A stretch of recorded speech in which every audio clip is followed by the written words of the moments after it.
Hello and welcome to RLI training video series. In this video we are going to be talking about LingQ, a really useful online tool to improve our reading and listening with content of our choice. Reading is probably the best way to improve our vocabulary, especially if we can listen to the audio at the same time. This is where LingQ comes to life, because we can do all of this with content we love, which is the goal. First, we need to create our account by following the link you should have received from RLI. Choose the language you're studying, your level, fill your personal details and create the account. It will be good to talk with your tutor about which level you should choose here. Once we are logged in, we can see our dashboard. We will overview it later, but the first thing we want to show you is how LingQ is structured. It is organized by lessons. Let's access this one to show it from inside. Here, we have an audio player where we can play the content of the lesson.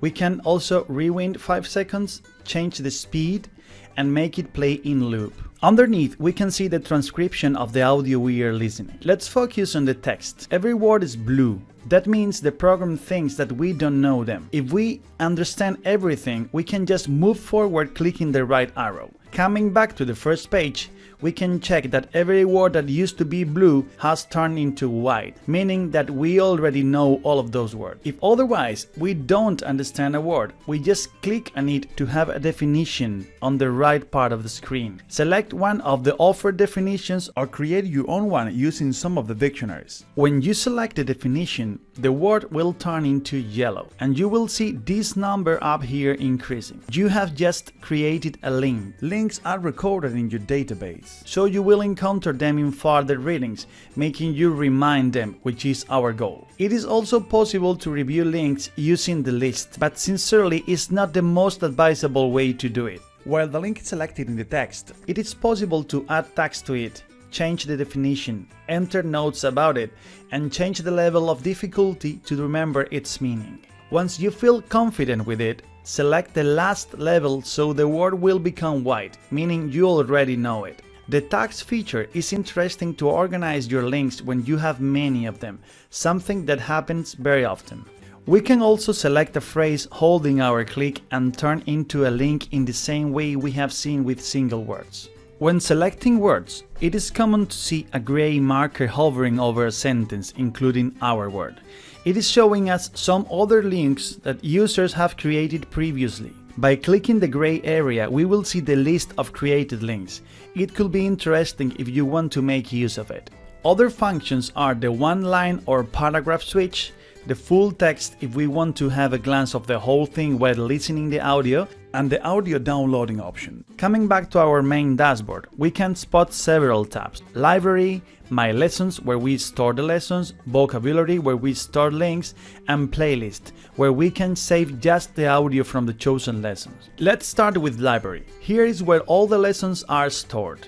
They could be organized and found in different ways. To have a look at the whole thing, let's click on Browse Library. Then we will see a list of categories. We can choose one by one to see the lessons it contains. We can restrict the number of categories shown going to the Settings button and selecting just the categories we want to see.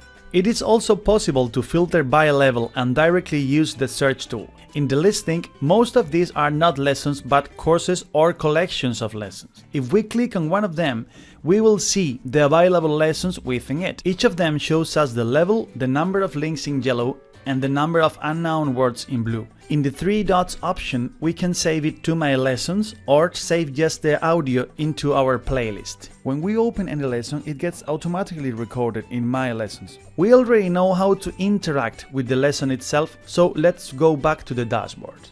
We can also find guided courses with organized lessons split by levels. They work in the same way we have just seen. The only difference is that they are structured to have a correlative increase in difficulty. The Lesson Feed tab will show either popular lessons or newsfeed. Popular lessons are just the highest rated lessons by users.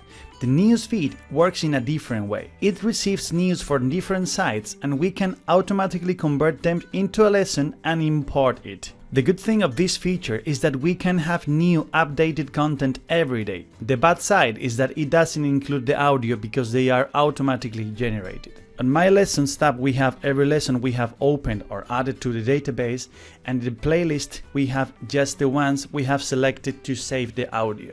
The vocabulary tab stores every link we have created during our lessons. We recommend you to study them by reading more texts, rather than reviewing them directly here. There is an import option both here and here.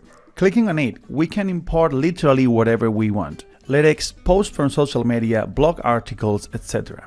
Personalize it with title, picture, URL and create it. You will have access to it in My Lessons tab. There are even browser extensions available to be installed and is the importing function from any website. Note that content imported is only available for you. Let's have a quick look at these numbers. The first one is the number of words we have labeled as known in the lesson. The Apple number shows the level of activity you are reaching and reminds you how far you are from your daily average goal. Sincerely, we don't find anything useful in the third number. Within the community section, the challenge could be interesting to push yourself and improve your vocabulary. And my profile, that shows some statistics about your performance, also available in the right column.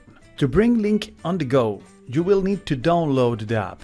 Options are mainly the same but are displayed in a slightly different way. We have down here the library, My Lessons, vocabulary and playlist. Library options are displayed in a different way, but it is basically the same. Nevertheless, we recommend you to make your selection of lessons using your computer, just because it's easier. Then you can study them wherever you are. At the top, you can find the same scores as in the browser and have access to the statistics by following the app right arrow. The lessons content is displayed in a very similar way as well. Reading and listening is the most effective way to expand our vocabulary and also improve our writing. Look for the content you feel comfortable and motivated with and take as much as you can from it. We hope this tutorial has been useful for you and thanks for watching.